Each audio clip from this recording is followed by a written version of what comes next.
سلام به همگی، امیدوارم که حالتون خوب باشه. خب من دیدم این چند وقته یه سری ها اسم کلاود کد رو شنیدن ولی هنوز ذهنیتی راجبش ندارن که دقیقا چیه و چجوری میشه ازش استفاده کرد. و یه سری دیگه هم دیدم که کلاود کد رو دارن ازش استفاده میکنن ولی هنوز با خیلی نکاتی که داره آشنا نیستن. و برای همین گفتم یه ویدیویی ضبط بکنم و راجب کلاود کد یکم توضیح بدم براتون. خب سایت کلاود کد رو سرچ بکنید که این براتون میاد بالا و عملا همه چیزی که لازم بدونید در مورد کلاود کد رو داخل سایت خودش نوشته. اولین چیزی که خیلی مهمه اینه که شما از کلاود کد به صورت رایگان با خود مدل های آنتروپیک نمیتونید استفاده بکنید و حتما باید یکی از پلن هاش رو خریداری بکنید. حالا خود آنتروپیک اینجا سه تا پلن پرداختی گذاشته. یکیش پلن پروه که $18 ماهیانه، حالا اگه سالانه خرید بکنید میشه $15 و این برای کارهای در واقع متوسط مناسبه. یعنی اگر مثلا چند تا پروژه دارید میزنید و اینها، این براتون متوسط، اگه خیلی کار عجیب غریبی نمیخواید بکنید. یه پلن مکس هم داره، عملا دو تا پلن مکس داره.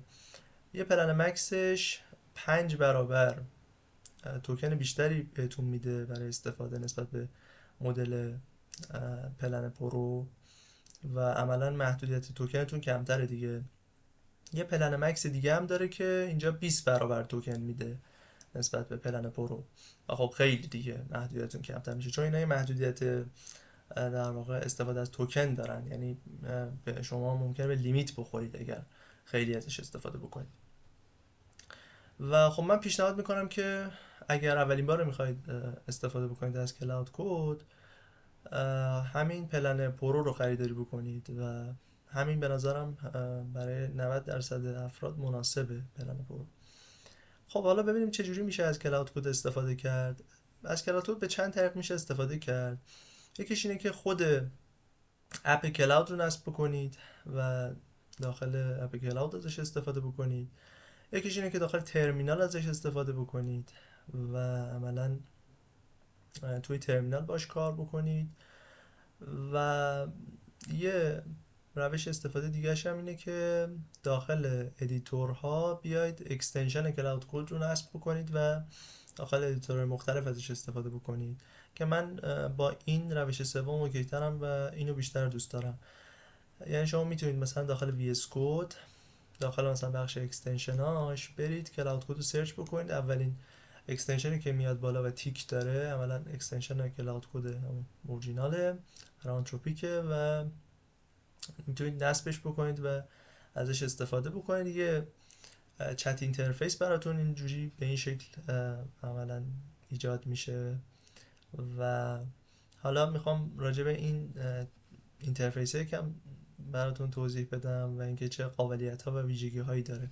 خب کلاود کد یه ایجنت کدنویسیه که عملا روش استفاده ازش اینجوریه که شما اینجا پرامپت رو می نویسید و دسترسی به فایل هاتون داره، فایل های کدتون داره و دسترسی به ترمینال هم داره. یعنی اگر بخواد فایلی رو تغییر بده تغییر میده، اگر لازم باشه کامندی ران بکنه داخل ترمینال میتونه هر کامندی که میخواد رو ران بکنه و خلاصه تقریبا همه چیزی که میخواد همینه دیگه، یعنی دسترسی به ترمینال و فایل ها. حالا یکم راجع به ویژگیاش بخوام صحبت بکنم. ببینید چند تا مود داره اینجا، 4 تا مود داره. یه مود Ask Before Edits داره که عملا میگه که اگر هر کاری خواستی بکنی قبلش از من اجازه بگیر، یعنی فایلی خواستی تغییر بدی یا کامندی خواستی ران بکنی حتما از من اجازه بگیر. یه مود ادیت اتومات داره که عملا شما بهش میگید که فایل رو خودت میتونی تغییر بدی، لازم نیست از من اجازه بگیری، ولی برای کامندا از من اجازه بگیر. یه حالت پلن مود داره که عملا میگید شما بهش که کد نزن، فعلا میخوام پلن و برنامه‌ریزی بکنم برای پیاده سازی پروژه. و یه حالت اتومات هم داره که کلا اصلا اجازه نمیگیره مگر در حالتهای مثلا خیلی خاص و پر ریسک و اینا، اگر بخواد کامندی ران بکنه اون موقع ازتون اجازه میگیره. یه افورتی هم داره اینجا که داره نشون میده عملا چقدر از منابع و چقدر منابع استفاده بکنه و چقدر در واقع فکر بکنه مدل برای پاسخ دادن به درخواست شما. یا حالا 4 تا حالت داره دیگه، حالت لو، مدیوم و لو، مدیوم، های و مکس، که من بیشتر رو حالت های میذارم. بعد اینجا حالا تنظیمات مربوط به در واقع کلاود کد اینجا هست. خیلی تنظیمات زیادی داره، توی ویدیو دیگه مفصل میشه راجبش صحبت کرد. ولی خب اینجا مثلا میتونید مدل LLM رو عوض بکنید. مدل دیفالتش همون سانت 4 و 6 که خودش هم پیشنهاد کرده که از این استفاده بکنید و من به نظرم همین کافیه، خیلی خوبه سانت 4 و 6. یه مدل اوپوس 4 و 8 داره که خب نسبت به سانت عملکرد بهتری داره، منتها توکن بیشتری هم مصرف میکنه. این خب مثلا توکنتون زیاد مصرف میشه دیگه، یعنی من خودم از سانت بیشتر استفاده میکنم. یه مدل هایکو هم داره که عملا برای کارهای سریع و کوچیک و این است و نسبت به سانت عملا ضعیف تره. فیبل هم که فعلا غیر فعال شده و به خاطر مسائل امنیتی و اینها و نمیتونید ازش استفاده بکنید. دیگه خدمت شما عرض شود که یه نکته که باید بدونید و خیلی باید بهش توجه بکنید، اینکه لیمیت ها چجوری داره حساب میشه. لیمیت ها رو اینجا توی تنظیماتش میتونید ببینید که در واقع چقدر استفاده کردید. من ببینم که این اگه بیاره، حالا الان یه لحظه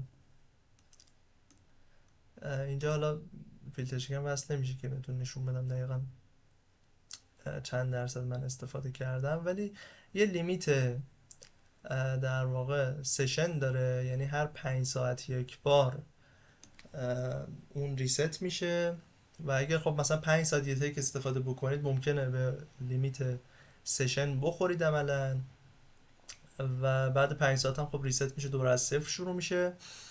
و یه لیمیت هفتگی هم داره، یه لیمیت ویکلی هم داره عملا، که اینو باید بهش دقت بکنید دیگه. اینجوری نشه که مثلا 2-3 روز پشت هم استفاده بکنید و 100% پر بشه، مثلا 3-4 روز دیگه نتونید اصلا کلا ازش استفاده بکنید.